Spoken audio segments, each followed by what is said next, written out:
Hello, I'm Dr. Cheryl and Wake Up with Dr. Cheryl. We're back again, and our special guest tonight is Jerome Ware. We'll call him JerWare. And our show tonight is about the wealth of trust. And oh my goodness, this is going to be quite an experience. Trust, especially today. Thank you, Jerome, You're for very welcome. being with us tonight. Yeah, actually, we're going to start talking a lot about the lack of thereof of trust. Yes. So I, read your writing, and it covers socially trusting, Mm-hmm. politically trusting, Mm-hmm. personal trusting, and business trusting. I mean, that is a mouthful. It's a huge 4-point. So where do you want to start? Well, first of all, why don't you tell us a little bit about yourself and where you came from and how you got to this point of the trust issue? I was born in Hawaii, so I have a Hawaii. kind of Hawaiian point of view about a lot of things. I come from a different kind of culture where a lot of people go to and don't trust the people because they don't show up on time. Guess what? That's part of the culture. Yeah. Had a stockbroker I knew. I went to visit there, and he says, I make appointments and they don't show up on time. How can I trust these people? And I'm going, you're in a culture that's the norm. Hang loose. Boo, yeah, loose. exactly.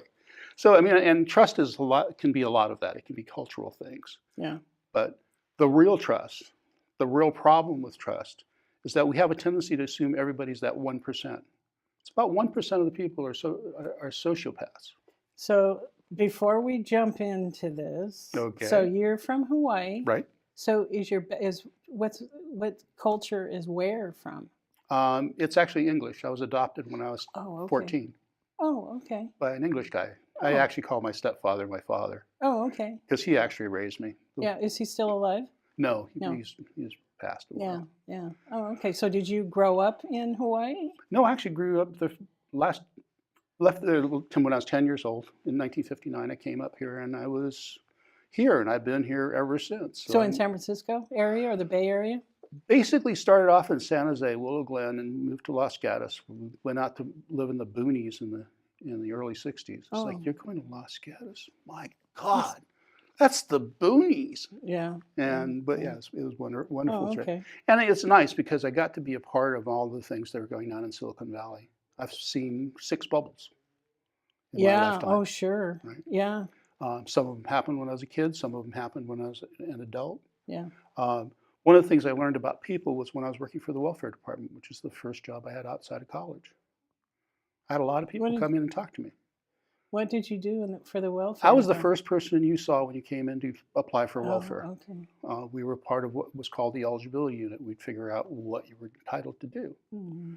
And I got to talk to a lot of different sorts of people, for anywhere from the lowest bum on the street that had psychological drug problems or whatever, to ex-aerospace engineers who are coming out in the 70s. They were making $500,000 a year, which in the 70s, that is a ton of money. Yeah. And then they had a house payment and all of these sorts of things, and the aerospace industry collapsed. Yeah. And now 6-8 months, a year later, they couldn't make their house payment. They couldn't pay for food because their unemployment had run out. The funny part is, in those days, if you were aid to families with dependent children, there couldn't be a father in the picture. Yeah. So they literally had to leave their kids and wife in order for them to get aid. Yeah, crazy. Anyway. So I had my first picture of society is what it's really like. Yeah. Oh, wow. Figured out how little they were paying on welfare payments because I got all the internal reports. So where did that add up for you? Well, so it added up from the 60s. I was in San Jose State with 3 most radical professors in the United States. We had 3 out of the 10. I was part of the SDS program, so I was actually out there picketing for the Vietnam War. I was working it. Oh yeah. Yeah. Although it's really funny, I had a job in the Peace Center at San Jose State, and the funny part is I ran into people who had been peaceniks since World War II. They had actually protested World War II. A lot of them were Quakers and so forth. But so I got involved in looking at what that dynamic was, how government actually worked. One of the jobs everybody hated was filing the law reporter. The law reporter on any body of law is three parts. One is the legislative piece, Right. one of is the administrative piece, and the third is the judicial piece. Mm. Right? Pain in the butt to file. Yeah. In, out, I'm I mean, sure. paper days, right? What I found one of the times I was falling away was there was the end of one selective service system and the beginning of another selective service system. I was in the first one. I found that, at least according to the stuff I was reading, they weren't going to transfer the people from the first one to the second one. It's about 100,000 men. Mm. Wow. And I said, lawyer, I think this is what I'm reading. Is this true? And he looked at it and he said, yeah, we can get 100,000 people validated out of the system. Oh so my we filed goodness. court cases in 12 judiciary districts, Mm. and out comes 100,000 people. Mm. So, I mean, I get in really weird places where I'm kind of in the right place at the right time. At the development of the internet, I was talking to people from SRI, from the Value and Lifestyle thing. One of my best friends of that period of time, actually at his funeral, had the CEO of Time Warner give his eulogy because he had been such a huge influence on the internet. Well, he's my buddy. We talked about the internet. Yeah. I had one of the first 100 accounts on the internet. Yeah. Yeah. So I've always been sort of on this bleeding edge ever since. Yeah. Right now, the things that I'm involved with are the regenerative movement. With regenerative So what does business. that really mean? Regenerative business is that sustainability is not enough. We're too far behind for sustainability. And businesses should be designed to increase value, right? Like the natural natural world is, right? The world isn't designed to remain stable. It's designed to grow. Oh, yeah, absolutely. So ergo regenerative business. So what does that really look like?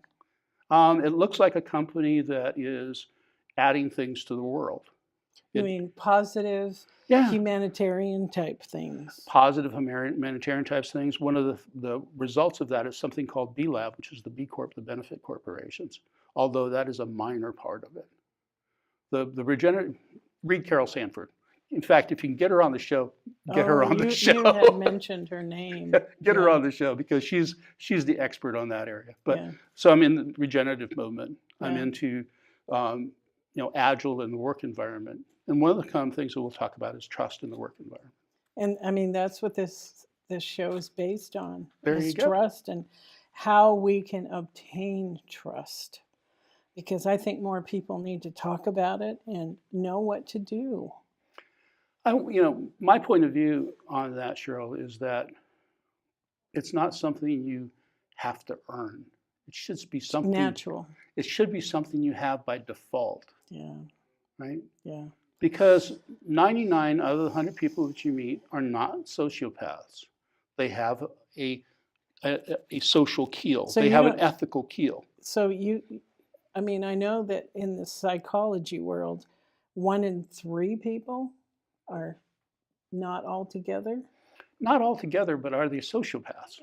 Well, there's a definitive question there. Yeah. The statistic I've heard is that 1% of any walk of life of any particular genre, whether they're poor, rich, a doctor, a lawyer, a carpenter, whatever, 1% of the people don't have any emotional keel whatsoever, don't have any ethics whatsoever. Yeah.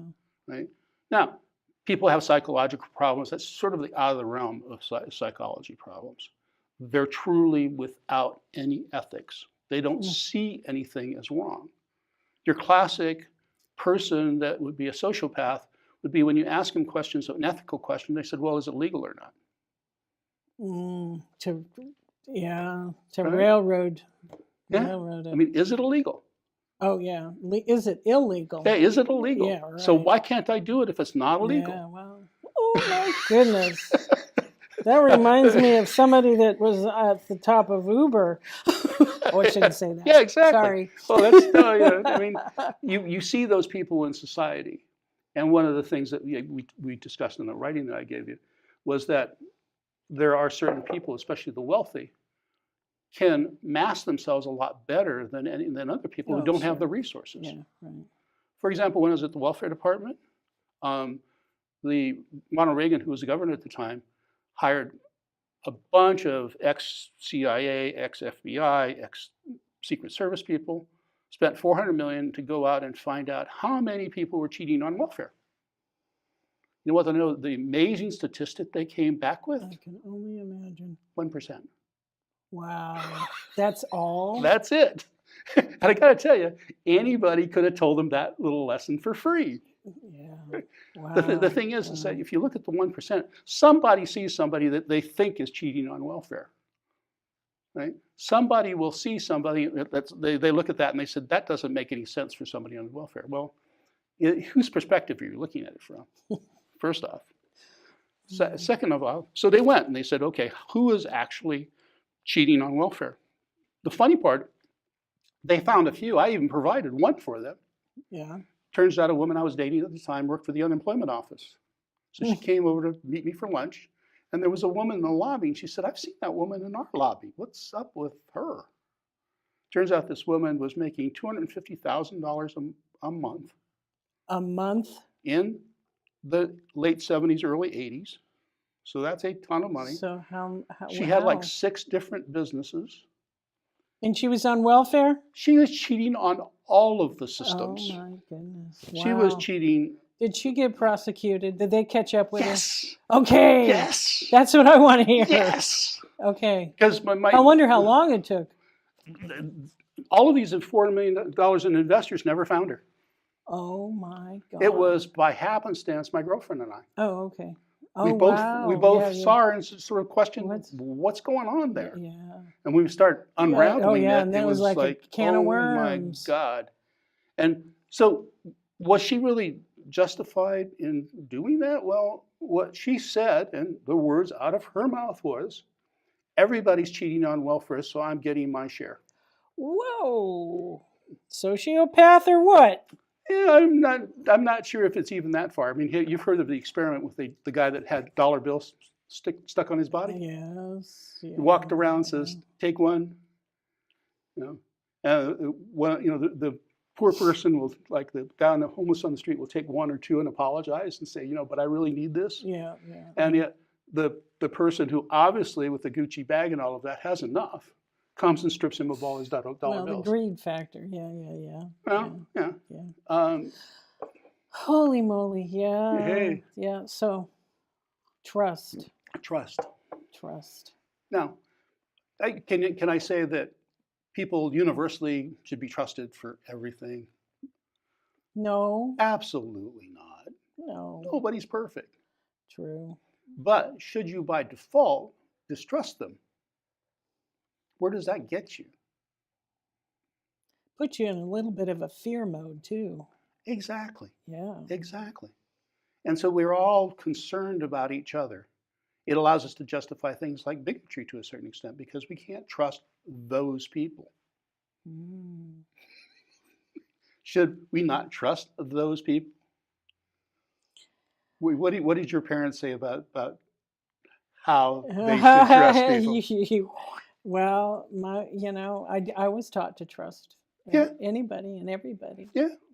I mean, give them a chance. Yeah, exactly. And I've been known to give too many chances and trusted the wrong people. Yeah, and that happens. But you have to look at, okay, did you trust them? Should have not trusted them blanketly, or not trust them for certain behaviors that they had.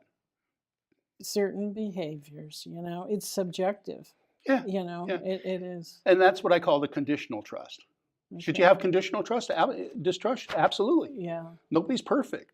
Yeah. So you can't trust them entirely. And then people have strengths in different areas, and and then hopefully their ego won't get the best of them, and then you can't trust them because they told you the wrong information because their ego is so big. Yeah.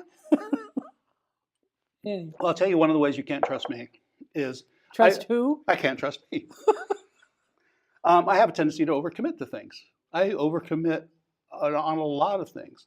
So do I deliver on them 100% of the time? Absolutely not. And so do I have to make apologies occasionally? Absolutely. Yeah, but you do it before you're in trouble? Yeah, sometimes. Sometimes. Okay. Sometimes. I mean, Okay. sometimes I'm so convinced that I'm going to actually be able to deliver it. I'll start stringing it along until I finally said, I'm not going to deliver on that one. And Oh, then I have to fess up, yeah. right? Yeah. Now, does that mean I'm untrustworthy? Probably not, No. Yeah.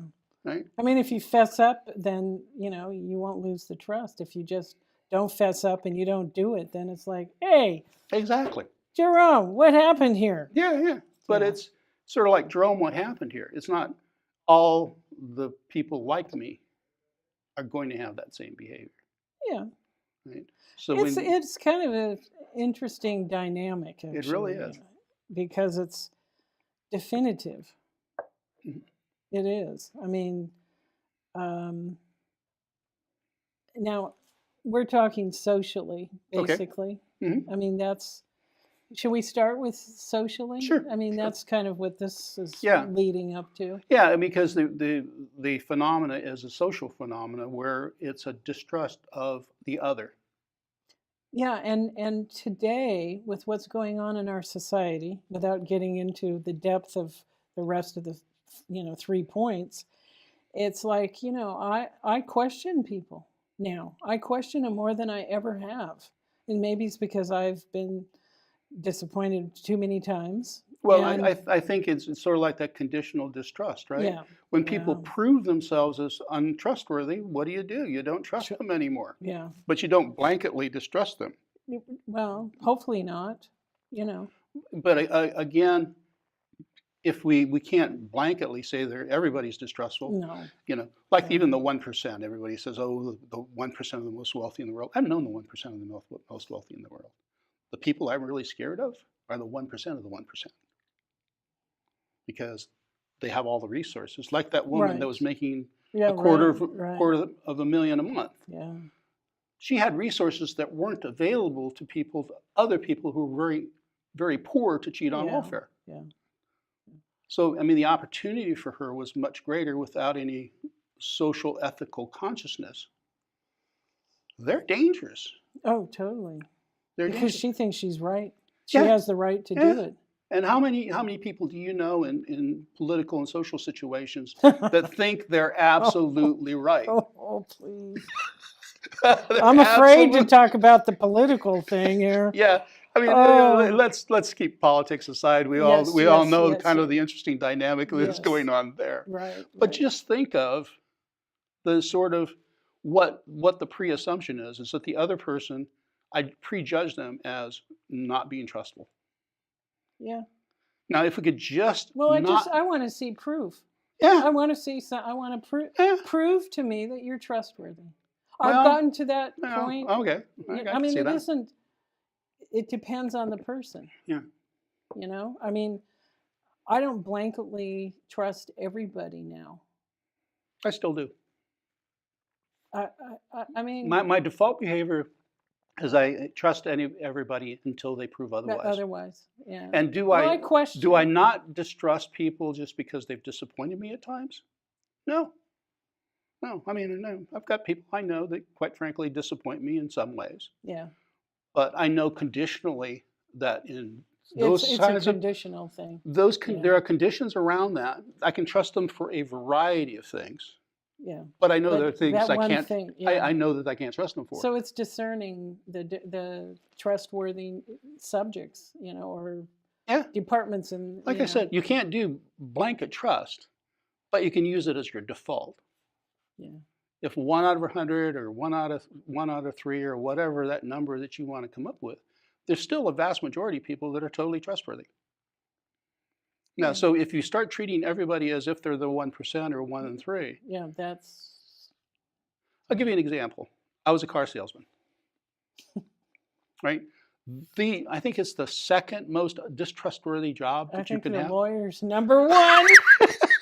And then a car sale, and then a real estate person. Yeah, okay. So everybody that came in the car dealership was convinced that I was absolutely untrustworthy. Oh, wow. Yeah. Every yeah, time they sure. stood across from me, they said, "You're untrustworthy. I know that you're untrustworthy. You're trying to cheat me. I know you're trying to cheat me." Can you imagine being You mean they would openly say that Absolutely. to you? Absolutely. Ooh-wee. Because, I mean, they were just expressing what the Yeah, general right. Right. Norm was. Yeah. The funny part is once I proved that I was trustworthy, they were like, well, you're the only trustworthy one I've ever run into. And I said, well, what would you be like if you had a job where everybody came in and told you were untrustworthy? Yeah. What Was that a challenge for you? In some ways, yeah. You know, In some ways, yeah. to prove the other side of it. You Sure. know? Yeah. Well, I've got a different opinion on sales, but that's a whole other Oh, subject. okay. Well, we won't go there. That'll take way too long. Trust. Trust. But the thing is that the opinion was that every car salesman was distrustworthy. Yeah. Every car salesman, right? So if you live as a car salesman, you're going to live in an environment where everybody distrusts you. That would be hard to take, I think, for an extended period of time. Do you think at some point you would be, say, well, what the hell, I'm distrusted anyways? Oh, well, no, not if you have integrity and But, ethics. Yeah. But the thing is that, I mean. How long did you do that? Oh, a couple of years. Oh, okay. Yeah, it's fine. Mm. But it was interesting that, here was distrusted. And yeah, not that I'm the most honest person in the world, but. You're not? Yeah, well, more or less more than a lot of people I know, but that's all right. The thing is that it created a condition of distrust.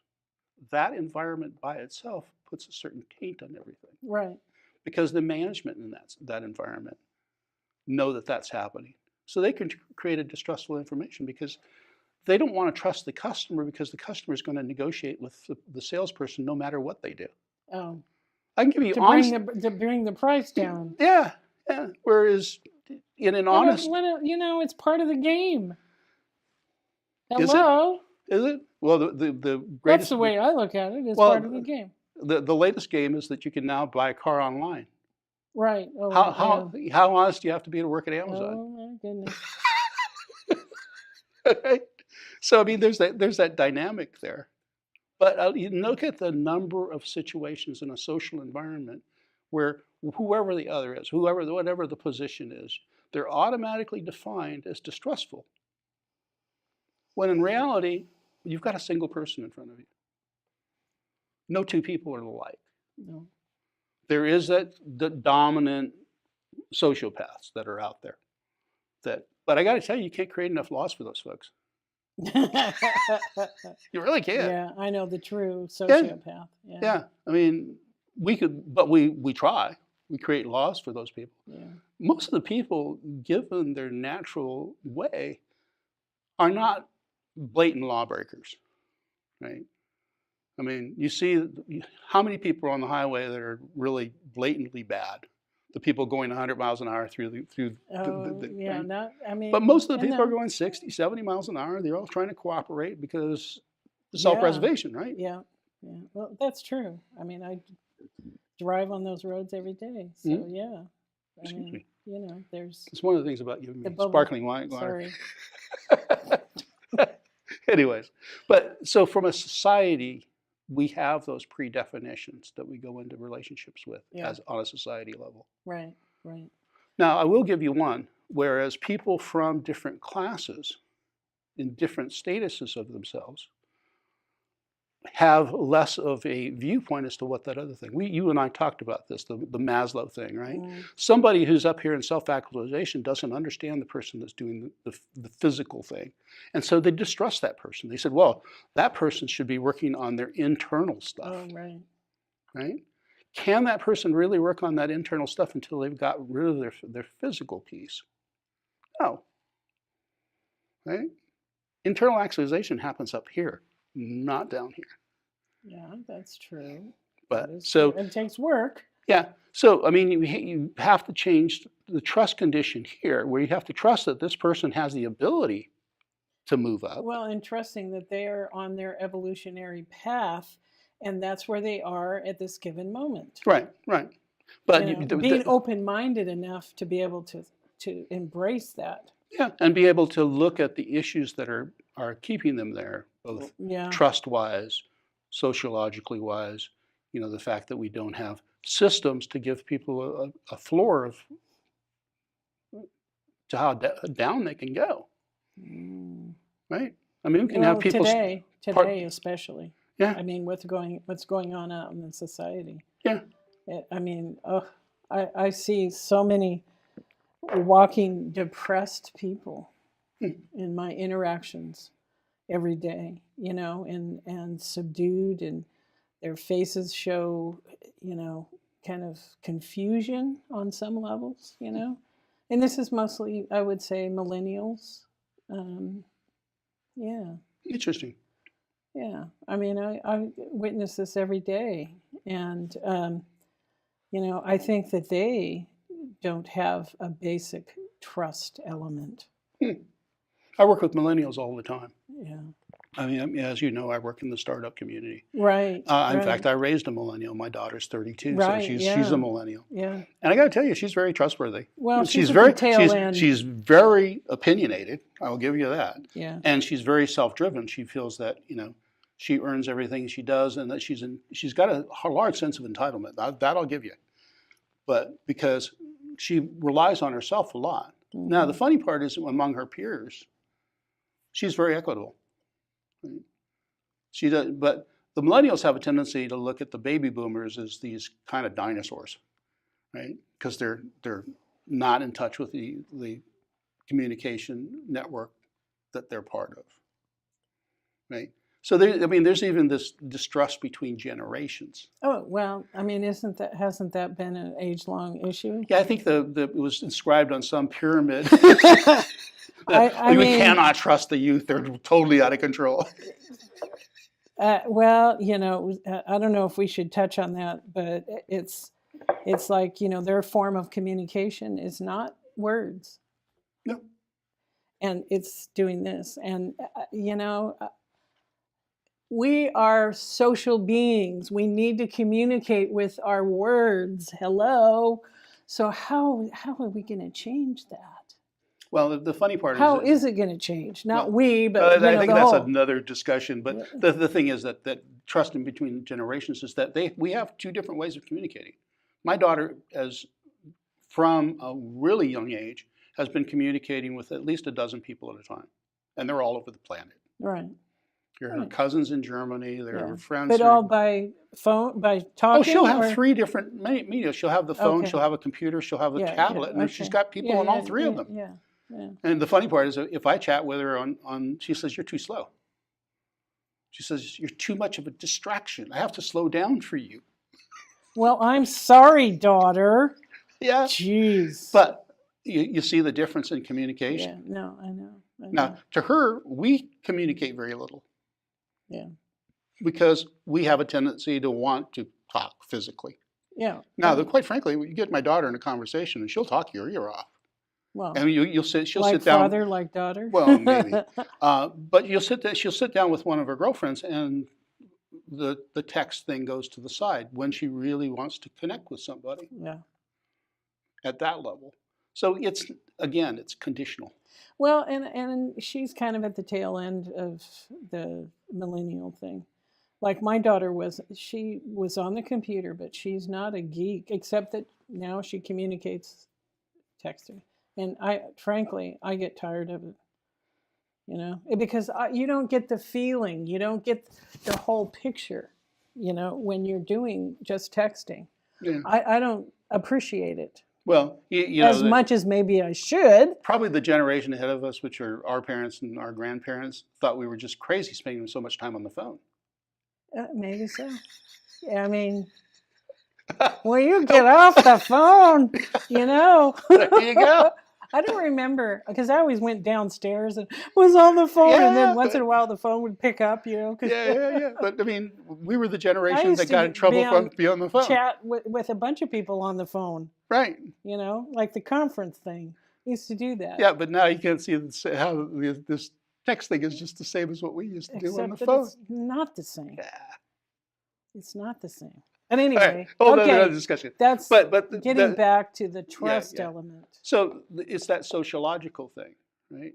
That's the society level of trust. It's between generations. It's between social beings within a society, whether that's race, color, creed, sexuality, or whatever. There's that distrust just because of feeling it's the other. right? So if you want to get rid of the other, first thing you got to open up is to be able to trust them, Well, absolutely. right? Absolutely. Make the default trust rather than distrust. I think as a Oh, society, yeah. as a society, if we decided to open that up as the default, Yeah. And how trusting. how different would the And society then be? prove me not. Yeah, prove me not. Yeah. No, Right? I agree with you. Okay. I So agree. which one? Let's see. What do we need to take up next? It's the political. Oh my Oh God. my God, that is a Uh, a A ton. can of That's a worms. bucket. That's a dump truck of worms. Well, part of it is again an economic status thing. The funny part is, as you look at the people that run the country, most of them are not middle class. No, of course not. How many non-millionaires are there in Congress? Well, I think that right now what's going on is to wake up we the people. Hey, hallelujah. I mean, we the people need to get off our duffs and stop being complacent and not be lazy and start That's a whole nother discussion we're going to have, but that's okay. Well, you're talking about the political implications. But again, the political implications are they don't trust what they don't know. And we don't. The politicians? The politicians, right? Oh, well, they think they know everything. They think they know everything. They think that everybody else is untrustworthy, so they have to run things. Or they figure that everybody in the world should be trusted. That is serious sociopathic behavior. It may be. Again, it may be just the differences. I guess I'm referring to the man that's in the White House right now. I'm not sure I want to go there, but it's okay. The people are watching. No, just kidding. Hey, you got to tell it like it is. But yeah, the gentleman does exhibit a lot of that behavior. That's for sure. Anyway, so.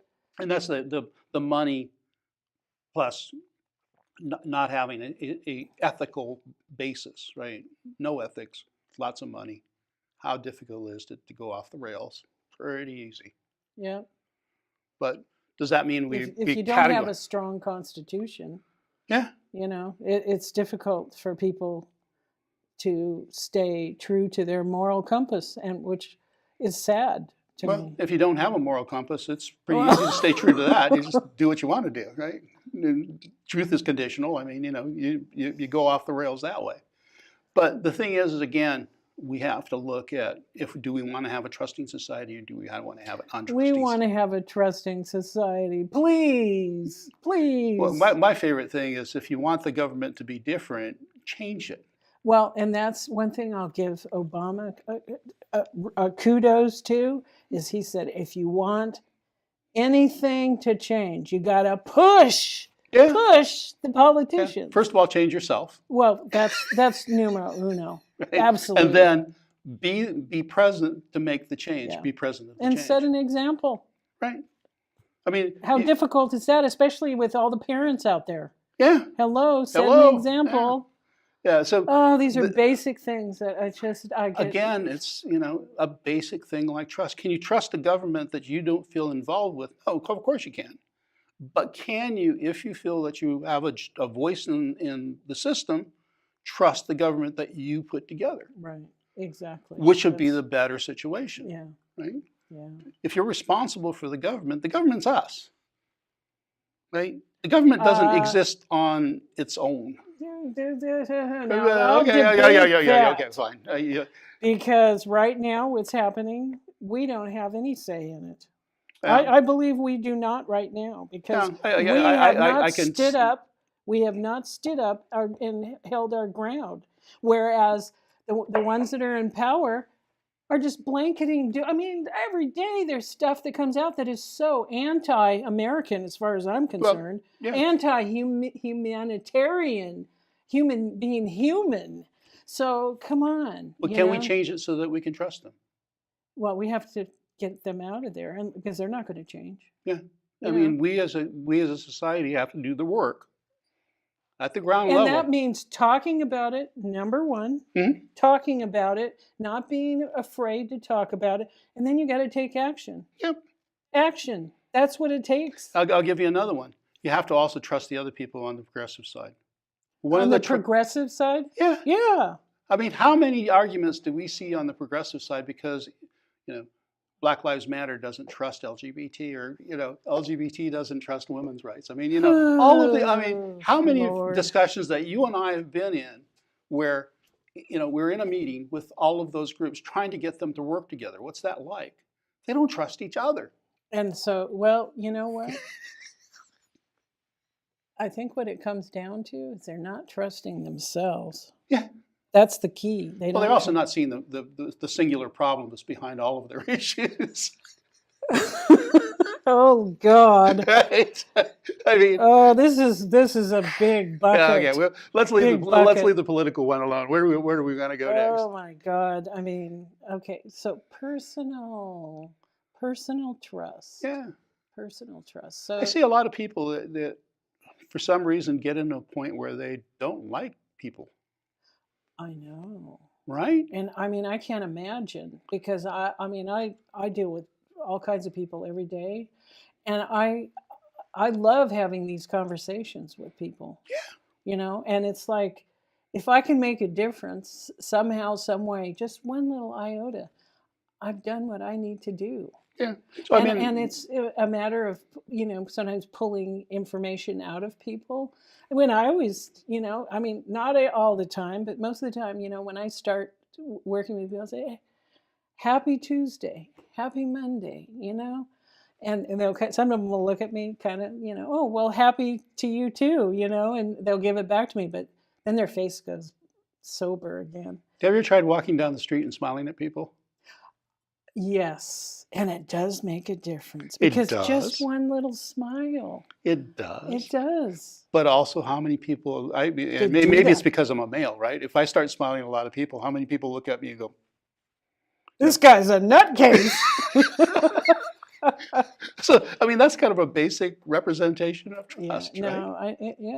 I mean, I know, but it's so good to have somebody smile at you. It really is. Sometimes it makes a person's day. Yeah.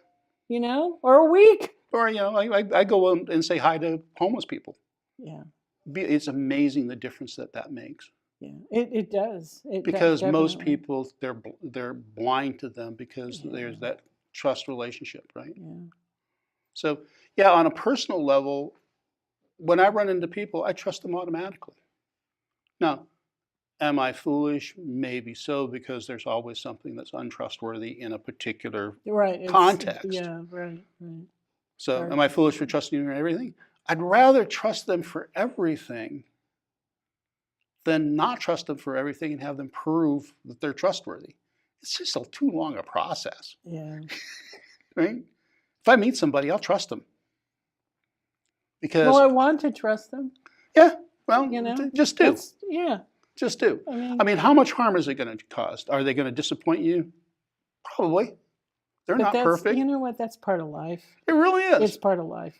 Right. So, I mean, do you which behavior would be most socially beneficial? Trusting from the beginning, because that's also the spirit that's around, the energy that is around when you're with another person or with several people. Yeah, I mean, so the energy that occurs between us, if you just automatically distrust me and I automatically distrust you, we wouldn't get very far. You think? Yeah, hello. Hello. Right? So on a personal level, yes, the dynamic is there. It's much easier to go in a room open with your barriers down. Yeah. And everybody goes in the room open with their barriers down, so we can actually see one another. But then it gets a little convoluted sometimes, because there's people that have distrust in certain subjects subjectively. Right. So people's experience. Yeah. And so, but going in with a mentality that you trust, then, I mean, it's still the best. Absolutely. Yeah. And how much harm is it going to cause? None, until they prove that you're wrong. Right. You know. But let that happen. And it's an open dynamic. You're open. And then it helps. It also, you feed from the other person. If you're trustworthy, then I'll feel more trust, and then you get more open about things, communicating, whether it's this or, words, I mean, this, sometimes I don't. And let's face it, it goes beyond this, It and goes it goes beyond beyond. words. It goes Yes, beyond. It absolutely. goes into a consciousness that we have just naturally Energy. with each other, right? Energy. Call it energy. It- But there's a consciousness there that when you open things up, when you start dropping your barriers, when you're saying, Yeah. okay, I will accept you for who you are and what you are. I'll trust that that's going to be okay. Yeah. Where does that put us? Yeah. I mean, in a good place. Absolutely. But again, how many people do that? That I wonder. That is a good question. Yeah. It's, I look at it and because I'm an open person. I will tell you anything about me that you would ever want to know. Sometimes too much information, I've been told. TMI. There you go. But the thing is that being that way, I find it, I know more about people. People come up to me and say, I tell you stuff that I never would have told anybody. And I said, well, yeah. Because you trust. Naturally, innately, you trust. Exactly. So that makes sense. I mean, I have people talking to me, telling me their deep secrets, and it's because I am trustworthy. Right. And well, you're trustworthy, but you also have the experience where you trust them. You don't say, okay, I'm going to put you in all of these little boxes, and if you God, that's crazy making.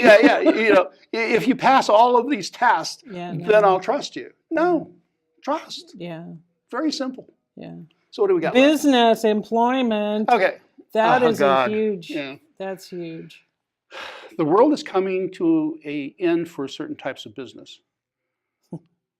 The theoretical way of business was based on the feudal system and the chief system, right? I'm the boss. I tell you what to do. You do what I tell you. We're all good. What's wrong with that? Well, first of all, in order to tell people what they have to do, you have to have a basic distrust that they will be able to do things on their own. You have to have a trust. A distrust. Distrust. Because if I have to tell you everything that you need to do, then I'm not trusting you to do what your potential is. And that's not good for self-esteem for that person on that side of, it's futile. Yeah, I had a very good experience when I managed a camera store, and a gentleman who was one of my customers was a guy named Bill Lane, who was president CEO at the time of Sunset Magazine. And there was a guy named, was it David G? Anyways, he wrote a book called Theory Z, and Sunset Magazine was majorly featured in this thing. And I said, Bill, look at your magazine. It's featured in this book. He says the guy didn't know what he's talking about. I said, but it's about this participative management system. He says, we don't do participative management. In fact, we don't do management at all. What? He said, what we do is leadership. Oh, okay. He said, I cannot hire people to do work for me. I can hire people that I can inspire to do work for the organization. Yeah, exactly. I mean, He said, if I tell my creative people what to do, what am I going to get? Nothing. Nothing. I got to tell you, the company is the people that are working in the company, including me, and our bosses are the customers who tell us what they need, what they want. The direction that we take is by their leadership. And sometimes we come up with things internally that the customer never thought about. Then we try that on the customer and say, okay, look at this. Is this something you would like? Well, customers go, yeah, we like it. Okay, let's put that in. Yeah. But we're constantly evolving as a culture in Sunset Magazine. That's one. Yeah. The funny part, is it still going? I'm not sure. Yeah. I think so. Yeah. But the funny part is I changed the way I manage my people. I had been in that command and control mode where I had to tell them everything. I was somewhat of a micromanager because I had to be involved in everything. So I just said, hey, let me try this. So I just said, I trust the people that work for me to do the best by the organization. So my role is now not tell them what to do. My role is to mentor them, to teach them things that I know and I learned. But I also have to trust that they will go much further than that. Yeah, inspiration. Yeah. And, when they feel confident and valued. valued, Exactly. then they will flourish. Yeah, they feel like, okay, he's trusting me to do the best of my ability, to Mhm. add what I bring as much of myself to work as I possibly can. So they were happier. I was happier. My job became much easier. Oh, sure. Trust, Yeah, I mean, trust. 90% of the things ran themselves. I'd make little tweaks here and there and say, hey, you might try this. It Mhm. wasn't do this. It was, you Right, might yeah, try this. yeah. And it made the whole difference. Well, now that's becoming accepted as a methodology for working with employees. I should hope so. You know, Pink, for instance, has this theory where you look at the 4 things that people need in the work environment: trust, ability to grow, you know, oh God, I can't remember all of them now. But anyways, to be trusted, because the funny thing is, people don't consider money, and everybody says money is what people are motivated. It says, the funny part is that enough. There's a thing about when you hire people that you're paying them fairly. Right, right. That's a critical thing. Yeah. But you also give them some autonomy, because without autonomy, they don't feel invested in the work. Yeah, and they don't feel trusted. Yeah, and without some way to grow, to expand their presence, they don't feel that you're allowing them to grow more and bring more things. Right. Things like training and those sorts of things, right? Yeah. So here's this other trust dynamic. Whereas if the management starts trusting the employees and says, we don't have to tell them what to do. We can trust them what to do. Mm-hmm. The funny word, management, that whole word, the whole concept, came from this thing called boss, and boss were the people that drove the slaves from as far back as Egypt. Yeah, yeah. Right? Whip, Old. bugle, Oh, whip, oh, bugle, oh, whip, oh, bugle. oh. Right? What kind of mechanic is that? Not good. Period. Yeah. And so now we're seeing businesses evolve. One of the pieces of it is regenerative is part of that movement to evolve businesses. So regenerative. Will you explain what that actually means? I'll let you read Carol's books, Oh, okay. because she explains it much better than I can. But you can do a little. A little. A little. Yeah. The thing is that if you look at the dynamic of a business, everybody, you make some assumptions. One, neuroplasticity. There is no definitive type of person. There is no definitive type of business. Everything is evolving around neuroplasticity. Yeah. We all have the ability to change, grow, become more than we are. And that old saying, there's nothing more consistent than change. There you go. So what would we do if we wanted the business to grow and change like that? What practices would we put in place? How would our perceptions be different? Right? What it would be like if the business was as dynamic as everything else in nature? Everything else in nature is not designed to reach a certain point and stop. It's constantly evolving, constantly. Regenerating. Yeah, and not being closed off. And trusting the process. It is interesting. There's a lot of things to the pieces, and I got to tell you, there's a whole debate about it too. But the funny part is that, of course, that's a part of it. What, the debate part? Debate, yeah, because it's all of these things. Well, it's each individual is evolving on their own level. Yeah. And they're not all going to be evolving on the same level. Exactly. So that's when. Well, like in a business scenario, if you have a meeting and everybody's the same, how effective is that meeting? Right. Boring. So even in a little thing like a meeting, you have to trust that people are bringing themselves to the meeting. They're going to be different. They're going to have things to contribute to the meeting. In fact, kind of the more arguments that occur in the meeting, the better the ultimate results of the meeting are. Right? Because things get tossed around. Well, what about this? What about that? Right, what about this? right, What about that? Well, it expands your dynamic, your brain dynamic, and your creativity. But if you go into a meeting like that and nobody trusts each other, everybody's saying, "Oh, if I come up with my best idea, they're going to steal it." Yeah. Yeah, that happens a lot. Yeah. It does. Yeah. Yeah. I mean, it happens, But the funny part is that in a culture of trust, it happens a lot less. Yeah, of course. You know, Because everybody's valued for their contribution. Input, yeah. Mm. Well, In fact, the funny one I'll get is like, I'll get people on a team that says, I'm good at what I do. I don't want to talk to anybody. I don't want to deal with anybody. I don't want to deal with people because I am the world-class expert with the thing that I do. And I'm going, okay, become a consultant, please. Yeah. Please. Yeah. Because you're going to be totally ineffective working on a team. Yeah, right, because it's me. Yeah, and you very well maybe the brightest person. The ego is big there. Yeah. Hey. Yeah. I mean, I had a situation where I hired an outside consultant to do some programming for me. Had a team that was programming, and they ran into a barrier, and they just couldn't get around it. And they said, so how do we get around this barrier? And he said, well, we know this outside consultant, but he's horrendously expensive. I said, hire him. He said, but he's really expensive. Hire him. Came in a half day, did what had been blocking them for 10 weeks, and outdone. Yeah. Oh, because he was a profound expert on that particular thing. Yeah.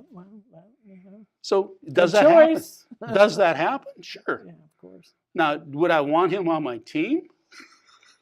First of all, dude's expensive. Second of all, he probably wouldn't be from the team. He made them all feel bad. All of them. Oh, wow. Because he said, oh, simple problem. Plup, plup, plup. Oh, arrogant. Yeah. But he was there for the right purpose. But we did 99% of the job or 90% of the job without that person. So would I drag down the team by bringing somebody like in or have this very interactive, productive team that was creating interesting stuff? In fact, they created more things than he would have thought to create. Mm-hmm. They were very innovative. Because collectively and bouncing off of one another. Mm-hmm. Yeah. And one of the projects I did was I trusted my team because my boss at the time didn't want to use the normal PC methods and network methods of doing things. So he wanted to use a mid-range computer, which had a better security system. So he said, go develop this product. And I said, okay, don't know if it's possible, but I've got this great programmer, so let's go try it. It took us about 2 months to develop this program. The funny part is IBM that sold us this mid-range computer came back and looked at our product and said, you've been trying to do that for 10 years. How many people did you have on this project? 5. How long did it take you? 3 months. So we've been working with our whole team for 10 years. Oh, God. It's the evolution, and the awareness and the trust and all of it. Yeah. They're not calling innovation. that agile methodology, by the way. I don't think so. Yeah, but it is. Yeah, because it does give a company agility. But the mortar for that, the thing that holds that thing together, is trust. Yeah. Because without trust, nothing's going to happen. No. That is the words of wisdom. Well, it's the words of observation. Well, and experience. Yeah. Being an old fart, there's so many advantages. Oh, God, you're not that old. Come 68. on. Are you? Yeah. Oh, wow. That's not old today. That's how we still doing on young. We have about 4 minutes left. Oh, okay. How would you like to wrap this up? Well, I think you've done is there anything that you want to say that would wrap it up? Trust in every environment. Because trust, if you I'm going look to repeat this back to you. Trust in every environment. Trust in every environment. Yeah. Personal. Yeah. Because the more you're open, the more things will happen with you and for you than if you're closed. Oh, absolutely. Right? So by being distrustful, you actually limit what you can do in the world, what you can bring to other people, right. What people see of you. Yeah. Is that any benefit whatsoever? Not really. Mm. If they become distrustful, conditionally distrustful, handle the condition. Yeah, handle the condition. See, I like that. Yeah. That's handle good. the condition. Handle the condition. On a sociological point of view, if we just opened up and trusted everybody in the society to do the best they can, what You kind know of what? That is a key. The best that they can. Yeah. Yeah. Yeah. What is it? Karl Marx, each to his own capability. Same thing. I mean, How long ago was that? we're all evolving, and we're all on different levels. Yeah. On all these subjects. So. And what happens is, if instead of being distrustful and so therefore not willing to help, we now become trustful and willing to help, willing to go down and say, okay, I trust you. I know the efforts that I put into your benefit will be of my benefit. Mm-hmm. So Amen. why not? Amen. Right. So, they're from the social political point of view, the business point of view, right? If I trust my employees to bring the most that they can to work, then guess what? They have the ability to bring the most they can to the work. Absolutely. And what the statistics are very strong.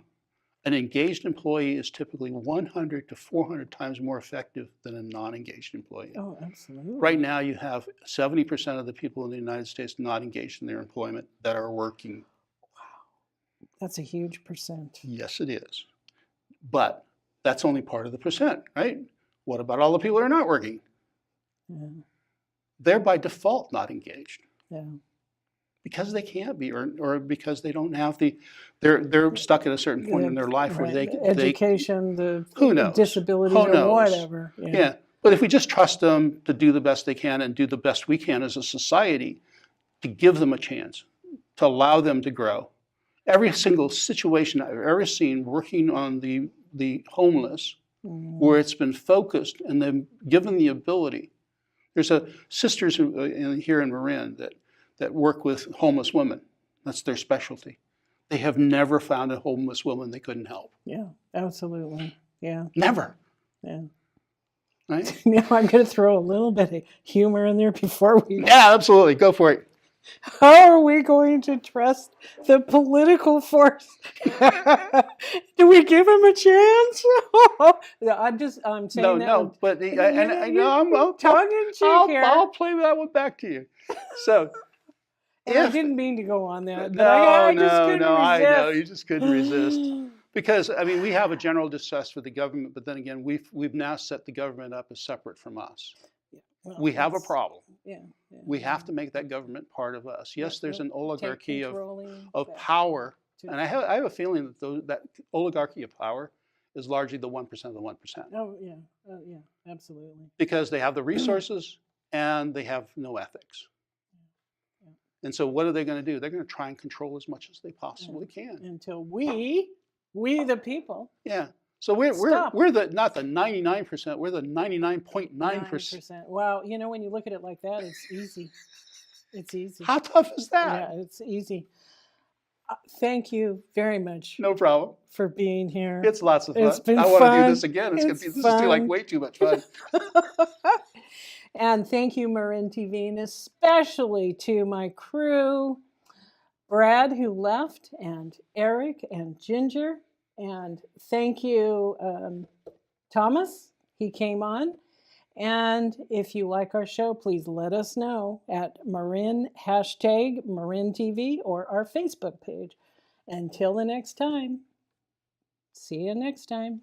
Bye-bye. We did it. How's that? Whew.